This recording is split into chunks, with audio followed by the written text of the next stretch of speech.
Hoje a gente vai mergulhar de cabeça na história de uma molécula que está por trás de uma das experiências mais universais que existem, a dor. O nome dela? Substância P.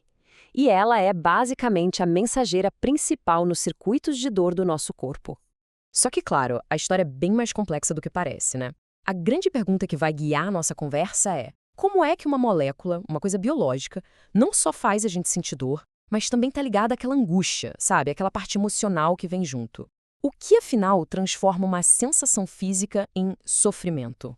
Então, o nosso roteiro aqui é o seguinte: a gente vai seguir a jornada da substância P, vamos ver quem ela é, como ela funciona, qual o papel dela na dor que não passa, a dor crônica, a ligação disso tudo com as emoções e, no final, um desafio surpreendente que ela traz para a ciência na busca por analgésicos. Vamos lá? Ok, começando pelo começo. Quem é essa tal de substância P? Olha, a primeira pista de que ela era importante veio de uma observação bem simples, mas crucial. Os cientistas viram que ela aparecia em alta concentração justamente nas vias nervosas que nos fazem sentir o mundo. Falando de um jeito mais técnico, a substância P é um neuropeptídeo. Mas calma, pense nela como se fosse uma carta, uma mensagem bem específica que um neurônio manda para o outro. E a mensagem, na maioria das vezes, é uma só: atenção, dor. E ela faz isso de dois jeitos: como um neurotransmissor, mandando sinal bem rápido, e como um neuromodulador, que é tipo ajustar o volume desse sinal com o tempo. Beleza, mas como essa carta da dor é lida pelo neurônio seguinte? A melhor forma de imaginar isso é com aquela analogia clássica da chave e da fechadura. É um sistema super específico, feito para garantir que a mensagem chegue exatamente onde precisa e em nenhum outro lugar. Vamos dar uma olhada no caminho todo para entender o quadro geral? Imagina só, uma pancada ou algo quente. Esse estímulo ativa um neurônio sensorial. Esse primeiro neurônio leva a mensagem correndo até a medula espinhal. E é lá que a química acontece. A substância P é liberada, passando o bastão para o próximo neurônio e assim por diante, até chegar no cérebro, que é onde a gente finalmente diz: ai, isso doeu. E olha que interessante, a substância P não está espalhada por aí a esmo. A localização dela é totalmente estratégica. Ela está super concentrada nas chamadas fibras C, que são as que transmitem aquela dor mais chata, sabe? Aquela dor lenta, profunda, que fica ali incomodando. Ela também está nos gânglios da raiz dorsal e, o mais importante, no corno dorsal da medula espinhal, que é tipo a principal central de distribuição de sinais de dor. Então, o ponto-chave é esse, literalmente. A substância P é a chave, certo? Mas toda a chave precisa de uma fechadura. E essa fechadura é uma proteína, um receptor chamado NK1. É um encaixe perfeito. Quando a substância P se liga no receptor NK1 de outro neurônio, pronto, a porta se abre e o sinal de dor passa adiante. Sem esse encaixe, a mensagem simplesmente não passa. Pensa na dor aguda como um alarme de incêndio. É útil, avisa de um perigo. Mas, e quando o alarme fica travado? Tocando sem parar, mesmo depois que o fogo apagou? É aí que a gente entra no território da dor crônica. E a substância P tem um papel bem complicado nisso tudo, ajudando a fazer essa transição.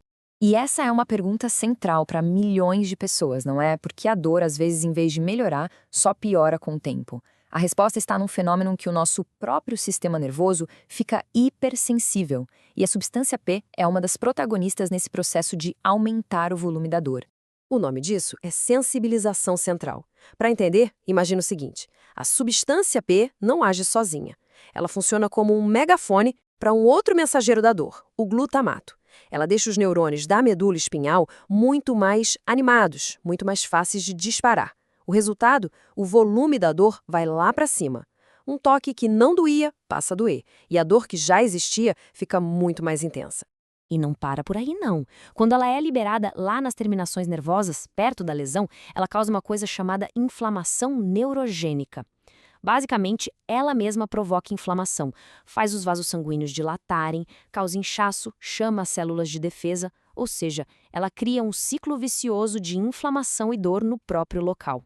Agora, vamos voltar para aquela nossa pergunta do começo. Lembra? A conexão entre a dor física e o sofrimento emocional. Porque a influência da substância P não se limita à sensação de ai. Ela sobe até as áreas do cérebro que moldam o que a gente sente. O que acontece é que aquelas fechadoras, os receptores NK1, não estão só na via da dor. Eles também aparecem, e muito, em áreas do cérebro como a amígdala, o sistema límbico. Sabe o que essas áreas fazem? Processam medo, ansiedade, estresse. Pensa nisso. A mesma molécula que carrega o sinal da dor física também está lá, cutucando os centros emocionais do cérebro. É exatamente por isso que dor crônica quase nunca é só um problema físico.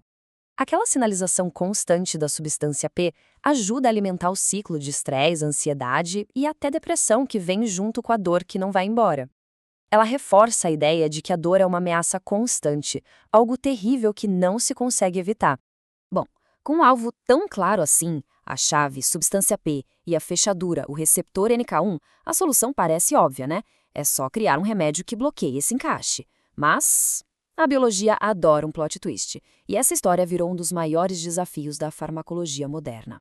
E aqui vem a grande surpresa. A molécula da substância P pode ser quebrada em pedaços. E o mais maluco é que esses pedaços fazem coisas opostas. Um fragmento dela é o que causa dor, se ligando no receptor NK1. Mas outro fragmento, pasme, pode aliviar a dor. É como se a molécula original tivesse, ao mesmo tempo, o veneno e o antídoto dentro dela. Mas mesmo com essa complicação, a promessa era gigantesca. A lógica parecia a prova de balas. Se a dor passa quando a substância P se liga no receptor NK1, então é só bloquear o receptor que a dor para. E não foram pouquíssimas as empresas que apostaram tudo nisso, investindo rios de dinheiro para desenvolver esses bloqueadores. E aí fica a pergunta que não quer calar. Se o alvo era tão claro, por que a gente não tem hoje um analgésico milagroso baseado nisso? Porque a maioria desses remédios falhou nos testes.